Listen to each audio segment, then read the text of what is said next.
Hello friends! Today we're making a finger joint sled, also known as a box joint sled, to make these incredibly strong 90-degree angle joints. Let's get started.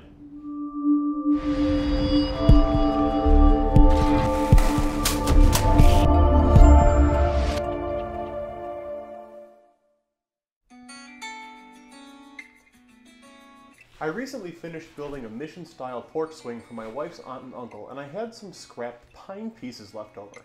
Those pine, in combination with some hardwood cutoffs that I had, are going to become a finger joint jig today, also known as a box joint jig.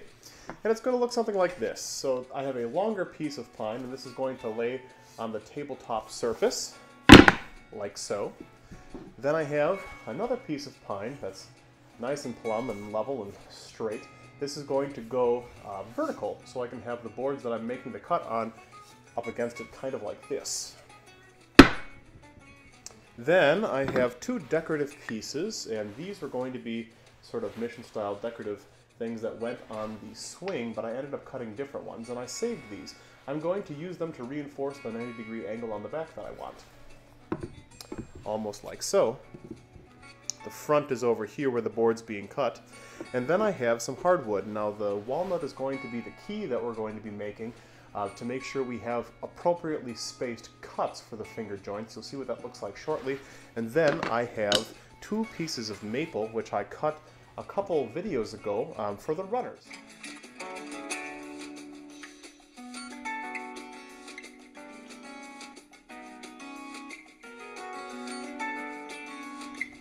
Alright, trimming up those edges worked really nicely, and you can see when I take my square at a pretty good 90-degree angle, so that helped a little bit. Now I'm going to take both of these boards to my chop saw, and I'm going to just clean up the edges there, and then I'm going to take these old decorative pieces and I'm going to cut off just a little bit of the edge to bring them flush with the back of this. I want to keep this side at about an inch worth of clearance. I don't think I'm going to be putting finger joints in anything thicker than 3/4 of an inch or half an inch, so I just want to keep a little bit of space here. Let's go to the chop saw.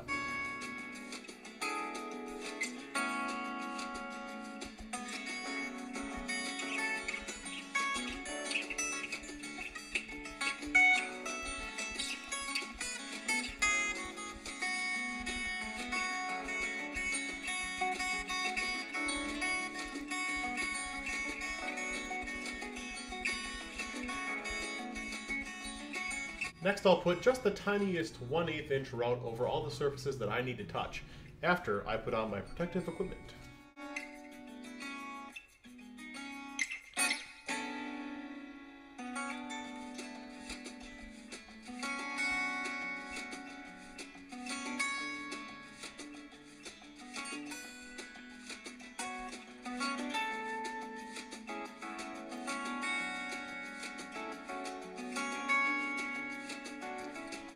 Special thanks to RZ Industries for sponsoring this video and for keeping my airways clean. For more information on the masks that I'm wearing here, check out the link in the video description below.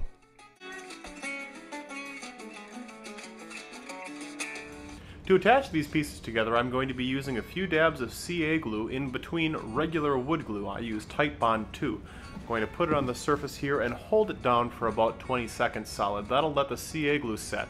The wood glue is going to do the majority of the work. And then just to be sure, I'll flip the piece over and I'm going to drive in some 1 5/8 inch screws from the bottom up into this piece. That'll make it nice and tight. And as I'm doing that, I just have to make sure I'm following my line that I have in the front to keep it at a perfect parallel angle to this front right here. Should be pretty straightforward. I'm going to use that CA glue technique when we do the runners in just a moment.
Now that the runners are secure, I'm going to go ahead and raise the blade, make an initial cut, and then cut two keys. One is going to be for a spacer and the other is going to be permanent. You'll see how this key works. Essentially, as I make the initial cut, I slide the cut over into the key, make a cut, slide it over, make a cut, slide it over. And this key is just a simple positioning system to make sure that the spaces that I'm cutting are exactly even. They're going to be very tight finger joints, but they should make for a good glue up.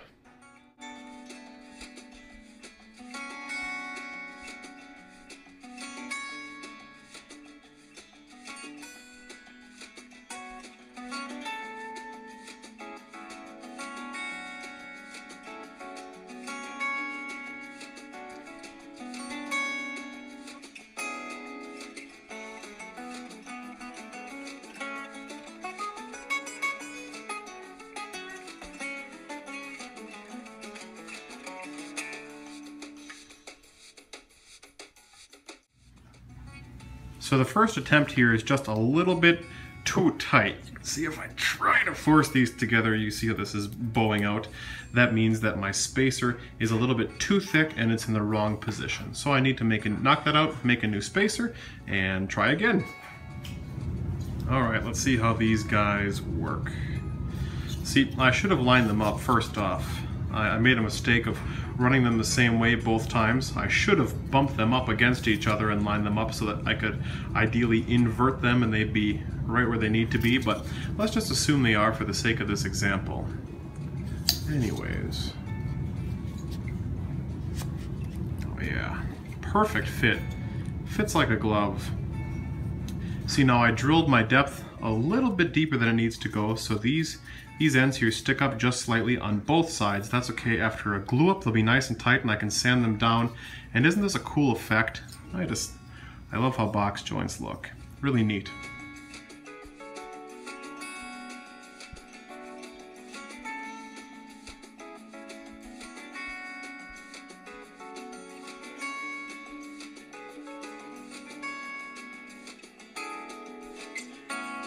Well, there you have it. I think this jig turned out really well. I have a lot of box building in my future, and this is going to make for some very strong joinery. Do you have a box joint jig? What do you use in your own shop? Be sure to let me know in the comments section below. Thanks for taking the time to watch this video. Be sure to subscribe. If you enjoyed what you saw, consider giving to my Patreon. And before you leave, check out this video that you might like and the rest of the Jigs and Sleds playlist. I'll see you next time. Bye!